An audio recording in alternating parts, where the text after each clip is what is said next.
So I was asked to talk about social AR, and I sort of interpreted that immediately as AR you experience together. And actually I'm not so much going to talk about the possibilities of sharing an AR experience, although there are some things to say about that. For example, this one is a shared experience you have in front of a screen, and we try to develop a sort of intuitive interface. So when you become half a sphere, you immediately know what you have to do. And then we had to fix it because getting together with a sphere like this didn't work, but this way it was possible to connect. By the way, this is Lenka, and we collaborate in a lot of these AR projects. And nowadays, it really helps to have somebody. If you want to try to test this on your own, I'm using the Barbie dolls of my daughter, but it's not the same thing as doing this yourself. Also, this one I'm not going to talk about so much. This is a Cinekit project where kids were in front of a screen. I'm also not going to talk about this one so much. It's a duo dress, so you wear something together, and this one changes color when you get close together. This one is actually not a duo experience because the dancing partner is fully fake. It's my daughter having fun with a virtual dance partner she doesn't even see. If you want to try this, you can try this at home by scanning the QR code. What I do want to talk about is this kind of AR, and there's a difference. The examples I showed before, it is when you are in front of a screen and you know what's happening and you do something. This is me using some people as beta testers at the central station, and these people have no clue that I'm there filming them and using them to beta test this little installation I created. So this is the type of social AR I want to talk about, and I'm not only about the possibilities but also about the problems you run into. For example, this is a shirt copier I created a while ago, and yeah, it's fun to play with these things in public space. For example, we're now going to copy that guy's shirt, and this guy knows that we are filming him, you know. So we're, he sees this is happening to him, and he's not complaining. So I think this recording is okay.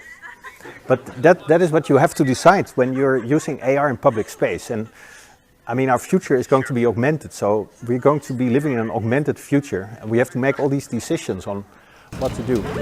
So this is the other way around. I'm not taking shirts, but I'm giving away shirts. This is a distribution of free hoodies with a little ad displayed on it. Advertising for my website, of course. And once again, I went to stress test it at a busy area. This one worked really well. 3 in 1 go. There you go. Here it's a bit doubtful. I mean, those people, they're probably tourists, so they're out of the country, and most of my videos, they get about 100 hits. So the chance that those people will find out that I filmed them, I think is minimal. For me, I've been fascinated by AR for a long time already. So it started with my own created AR device in 2013, and I had a little paper cursor so I could point around and point at things around me.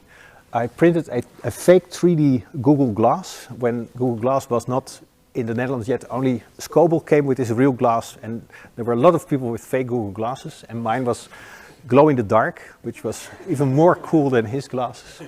I made my own HoloLens with a sort of a flip side projector. I had a real one, and now I have this the Snap spectacles. And what I like about exploring AR is to find out what I want to do with it as a person, as a user.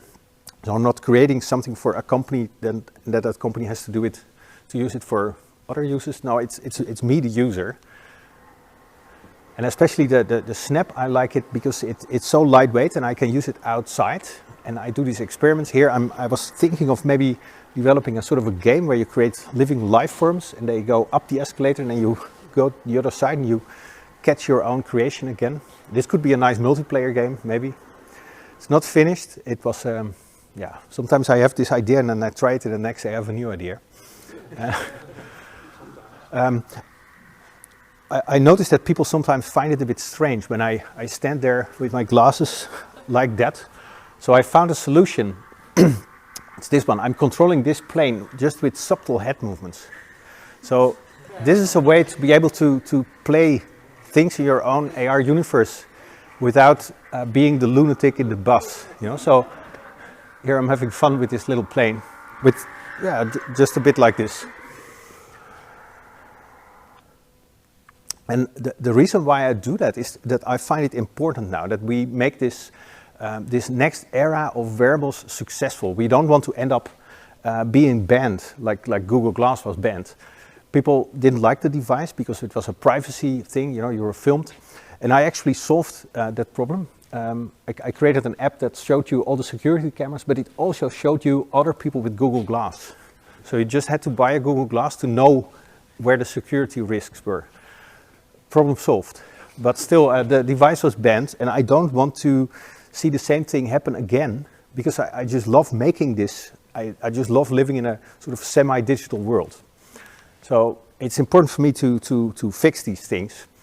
And this is the sort of imaginary future I have, that you enter a metro and you're playing games with other people, which is much more fun than this. You know, this is horror nowadays. People are completely obsessed with their phone, which is good for me because I make use of that. So, for example, this one, people had no clue I was filming them, but this is let's say sort of a zero-player game. I'm moving this cube by just pointing at people, and the cube goes from one person to the other. And people were participating because they were actually not. You know, they were just staring at their phone, but they were great input for this this game.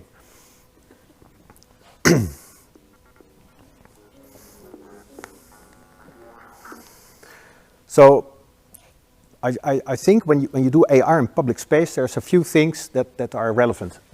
If you make the people anonymous, then it should be fine to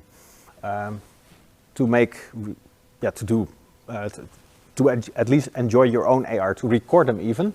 But if they're not anonymized, it might not be okay to record them. But if you're not recording, if it's AR, people are filming as well all the time, you know? So without recording, that should be okay, right? It's these questions that I wonder, I wonder about, and then I make examples and test cases to see where's the line, what's okay and not. So here I was curious if it would be possible to sort of touch somebody with an invisible hand, and the fact that I do this with somebody I collaborate with makes it okay, but I had an earlier attempt with somebody who said it doesn't really feel okay. You know, I feel a bit uncomfortable. And that, I think, is quite successful for virtual reality, because for decades people have always told me, I can't feel it, you know, it's intangible. But here she actually felt something because of this virtual material. So that was a success.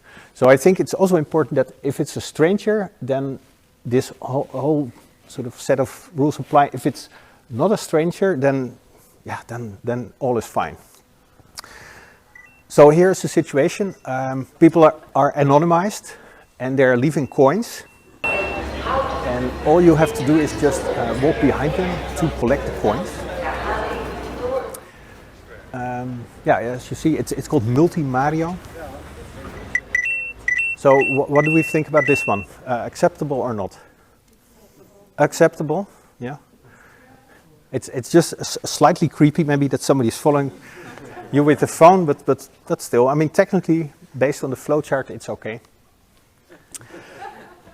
So I think in the end also, let's say that the transparency or the intention is important. Like, what are you actually doing, and do people know that you're doing that? So here, let's play some music there. This is a dance party, and I created an effect for sort of a VJ visuals, but then with this huge ball going around the audience, or the dancing audience, at least you know that something is happening there. This was not sneakily filmed with a phone. So I think this is a solution to make it clear to people, hey, there's something going on here, I'm filming you. If you want to complain, you can go to the person holding the ball. And I think AR is really powerful to bring these people together, because you use the ball, but you can also all together point at each other, which I could do, but I think because of time, maybe we can do that during the break. That would be best, I think. And also, yeah, that said, it's also fun to do this on your own in a sneaky way. This is the same effect I had on the dance floor, but if you do this on your own, especially in a supermarket, it's cool. This is now a game, the score counter. You lose 1 point when somebody stares at you. So the thing is, you have to sneak through the supermarket, try not to be looked at, because if you are looked at, yeah, then it's -1. You can't score points, you can only lose points. Some old 8-bit Commodore 64 music to go along. Yeah, public space laser game. And this one, yeah, maybe we can give it a try later on during the break. So instead of doing things sneakily, perhaps adding sound could help. So that when you're passing somebody that's filming you, and if things happen to you, that at least you know, hey, there's something. No. Yeah, perhaps sound. And I mean, I'm worried about this, and I'm finding solutions. But I think in the future we can actually expect to be wearing a thing like this, because the next step is, of course, AR and AI. So now you're going to wear this augmented reality glasses, and it's going to give you advice, but to give you good advice, it needs to know a lot about you. It just can't miss any minute, so it needs to follow you all the time. And you don't want to wear these sunglasses all the time, but it's fine to be just wearing a tiny little camera here. So I'm having this whole flow chart and saying what's okay and what's not, but yeah, this is actually the future we're going to have. It's what has been written in the book The Circle already, you know, cameras everywhere. Yeah, I mean, in some cases it's not a big problem. In this case, for example, another one that's not harming anyone. I'm not a 3D designer. This is about the sort of skill level I have creating 3D, which is perfect because the Triadisches ballet has this, yeah, this sort of aesthetic that I can copy in AR. So when I'm standing somewhere, people perform the Triadisches ballet for me. And I don't think we can complain about this, right? And also, even if you know that somebody is filming you, probably you're going to say yes to a question like this. You have these two devices, and yeah, to just move on with the conversation, say, okay, fine, record it. You know, it's like the modern cookie we're going to see here. This encounter. Also, during a phone call, you always say yes, because yeah, or it can be recorded. That's also to train the AI. That we're going to have this, but then in a visual way, and when you're encountering people.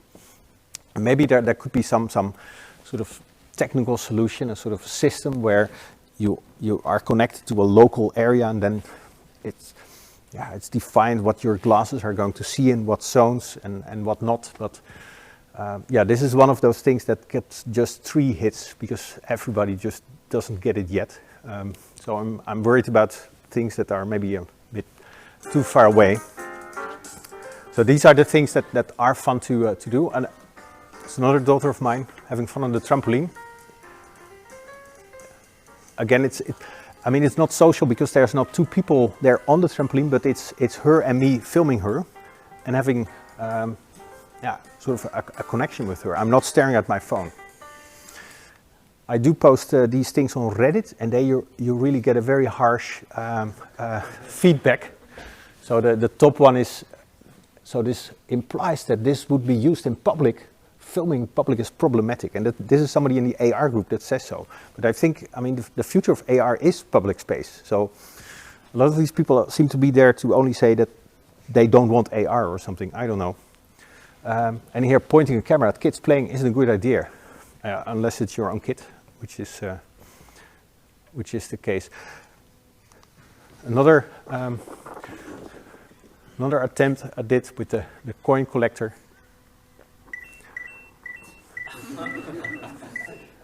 I mean, I'm more involved here. I'm not a parent that looks at the phone and sends messages. No, I'm actually playing together, and there's a phone involved, but still. So by creating all these things, what I hope to do is to find the, like, let's say the borders, the lines, so what's acceptable and not. I don't want this to be a very digital situation where people on Reddit say, no way, we shouldn't do this. And it's also not that easy. It's not that you can say, oh, everything is fine. So there's somewhere this line, and these things help me to have this discussion with people based on visual proof. And I want to end with one example where absolutely nothing is wrong. You can't complain about anything at all. It's this one.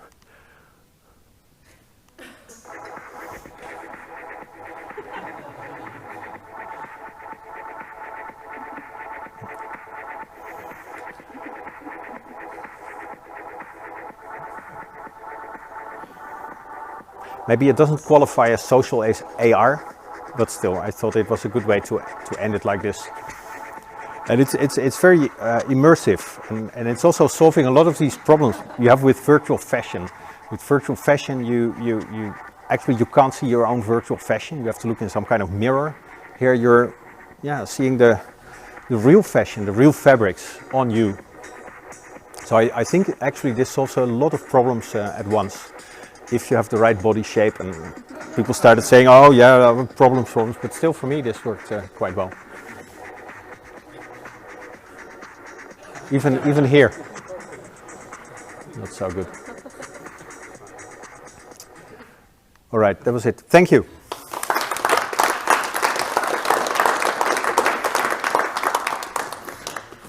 Are there any questions?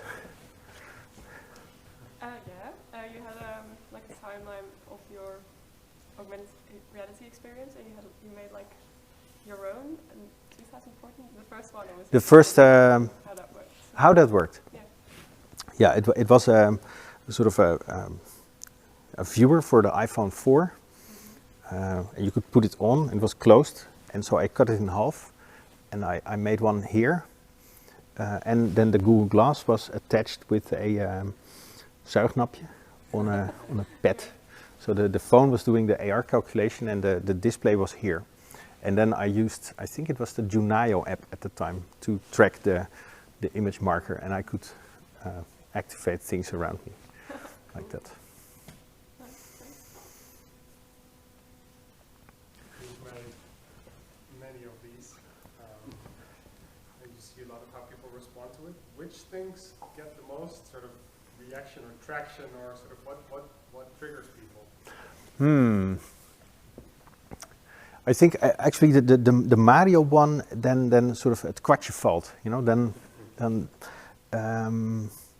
because it's officially, you, especially after seeing the arguments, you have to say that it's okay, but actually it's not okay, you know. So you see that it's not just about rules; it's also about what you create and where. There's so many things involved there, and what I like there is that it shows that this is around the corner. I mean, it's just an effect, but it's not being used on people you know. No, this is on strange people, but they're anonymous, and I think this is going to happen soon. And there's not a lot of rules yet. So what I like is that I can do that now and explore this territory. Maybe in a few years we would say no, not allowed, not okay. But people wearing this stuff outside, these kind of headsets, spectacles. Do you ever get any negative responses now? Amazement or? Actually, not with this one. People just accept it. So they might think that it's my taste, you know, to have a. Like, they're fine. This one I've never ever nobody approached me with this one so far. And with the filming, it's different, of course, and when performing, but my kids mostly hate it when I because they're, oh, I need to make a recording, oh, not again, and oh, you made a complete fool out of yourself again. Yeah, but I think also this is something we might do in a couple of years, and I hope so. I mean, why should we all be like being scared of eye contact and stare at our phones? I mean, play together and do something. You know, there can be apps if you have the right app at the right time, you know, to do something together. It can be a stranger and you can connect and it can be fun. So it's also, I think, the sort of the playfulness that I also would like to see more here. More questions? Like, do you often burst out in laughter when you are playing the games with the other people? If I'm laughing about it. Yeah, because I would think I would laugh all the time. Well, yeah, both, and also I'm how you say, swearing a lot, because when you're all the way somewhere to do it and then the battery is flat, yeah, that's like the life of an AR artist working outdoors, that it's always a challenge to have enough battery and to fix it and then to either charge this thing or to fix that when you're sitting in the park and doing things.